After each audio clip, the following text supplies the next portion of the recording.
healing forward, and how can we bring the lived experience model in the space of global health. While I live with type 1 diabetes, I'm going to speak today as an advocate for mental health as well as emotional well-being. And I want to start this with, speaking about you first. So all of us here in this space, let's talk about you. When was the last time somebody asked you how you're living with your diabetes and how do you feel about it? So many a times we've asked people in the medical rooms about their numbers, their HbA1c levels, but never about their mind space.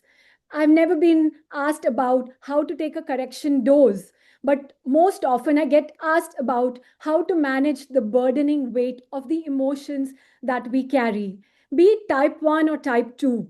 How and when you were asked, did you feel safe enough to answer honestly? And this one is for to all the men in this room. How often do we feel comfortable to stand up and be vulnerable in public spaces? So we all know that, studies show that people living with diabetes type 1 or type 2 are more likely to experience depression. But yet we ignore that mental health is, to be prioritized. Now, so often we speak about stigma. So, what really is stigma? And if we have to peel layers of stigma, we can talk about the core of stigma, which is societal as well as self. So, when we talk about society, I will pluck up the courage today to say on this platform that so often we feel discriminated within our own social groups and even in our advocacy journey. This can lead to a diminished sense of self worth. So often, we are actually being labeled and stereotyped.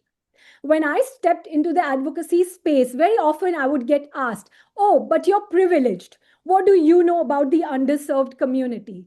Oh, but you live in an urban setting." And many times we get labeled as either conference advocates or people who don't know much about grassroots level care.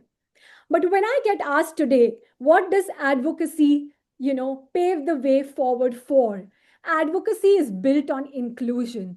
And I'm taking this from Lindsay's talk that, while we have to be collaborative, and that's how I started my journey, but now is the time to be courageous. Mental health and emotional well-being steps in, and when we are at a space of being stronger and emotionally more resilient, that is when we can be authentic. So here now I'm ready to introduce myself. I'm Riddhi Modi from Mumbai, India, and I'm putting the cause before myself.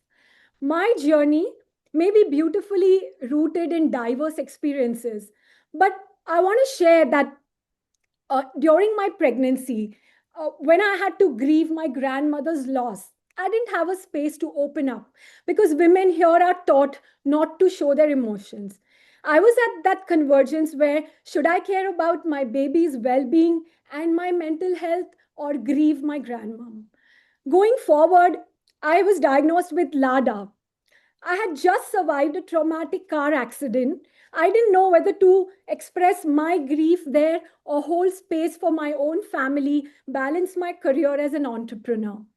Having lived with three different experiences of diabetes, gestational, LADA, and now type 1, I've come to realize that many times we advocates, be it men or women, we play multiple roles and we lose ourselves in that. It's just that I met people with similar values and Alinea was born. Diksha Dev, the founder of Alinea and our lead psychologist, happened to, cross paths with me and we spoke the same language. We were ready to share our raw, vulnerable space with the advocacy world. That's when we decided to be compassionate but bold. And today we realize that with Alinea, there is a world out there where we can help them to lessen the emotional weight of diabetes. I'll pause here and just say one line, which is going to really help me express what have we left unsaid. When emotions are silenced, then the body becomes their voice. And that is where the chronic conditions are born. And this is the space with Alinea where we believe that silence creates suffering. But we are here to build a holistic, yet medically sound and rooted in research, complete healthcare ecosystem. Many times, when I get asked what are the pillars of diabetes management, we always speak about the four M's: the medicine, the monitoring, the meal planning, and the movement. But who is going to talk about mental health? I would, not call mental health the fifth pillar now. I feel mental health in the global health space is the brick and mortar that foundations are built on. And we want to ensure that we lead with compassion. We are here not to fix people, we are here to honor a person's full story.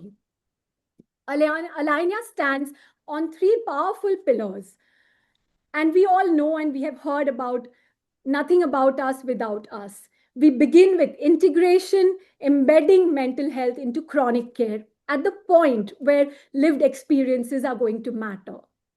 Going on from integration, we are going to talk about research. What we feel shapes what we know, what each of us living with diabetes experience. That is where we are going to capture the emotional realities of chronic conditions. Let's build models and let's get data, and that will truly reflect how people are going to heal. And what real care means at Alinea, it means structural change. Now we are ready to work with people living with diabetes, also focus on caregivers, because I was really, touched by when Bente mentioned that it's also other conditions like cervical cancer, type 2 diabetes. Many times we leave those unaddressed. So here we are going to talk about that as well, getting doctors, systems into play. Our first step is going to embed mental health in chronic care organization. And we are going to start with Punjab. It's time to move beyond conference and policy papers and panel discussions. India's first mental health screening effort in diabetes care is here. With that, I ask others in this room, let's pluck the courage to discuss what really matters. If you're working in diabetes, in health systems, in policy or research, let's collaborate. Let's create the sense of urgency. The time to integrate mental health is not someday in future. It's now. And thank you so much. Diksha's here with me. I'm representing Alinea on her behalf. And I'm happy to say we're here to be the compassionate disruptors. Thank you so much.